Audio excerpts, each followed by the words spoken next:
First thing we're going to do here is factor the denominator. There's an x squared in common. If we factor that out, we'll be left with x plus 1. So we want to figure out the partial fractions here. So we're going to have 4x squared plus 3x plus 2 over x squared multiplied by x plus 1.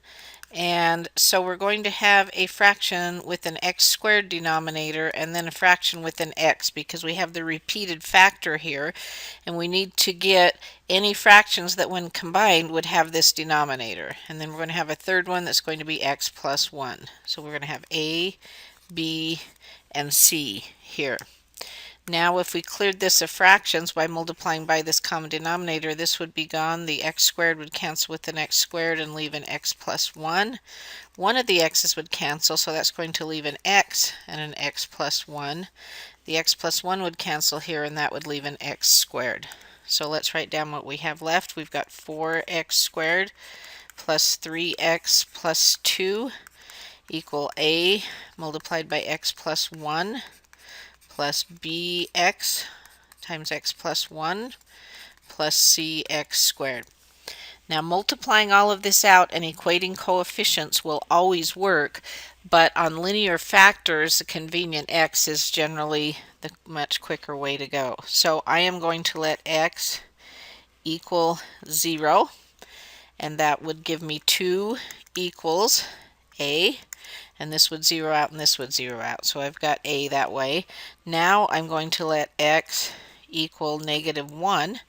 Putting a -1 here, that's going to be 4 minus 3, which is 1 plus 2. So that's going to be 3.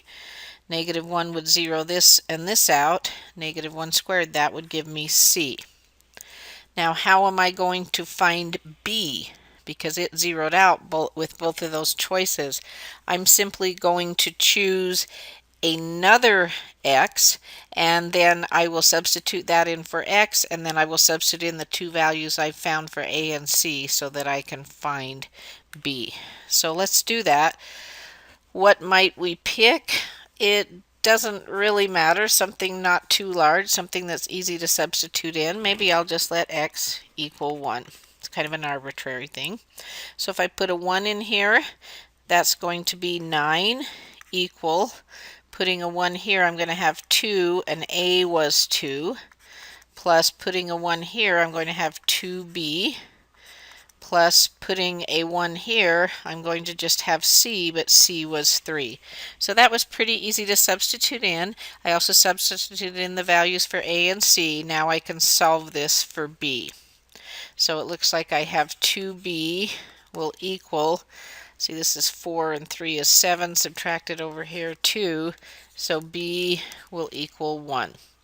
So we can now take this integral and split this rational function up into its partial fractions. A was 2, so we're going to have 2 over x squared, and b was 1 plus 1 over x, and c was 3, so plus 3 over x plus 1 dx.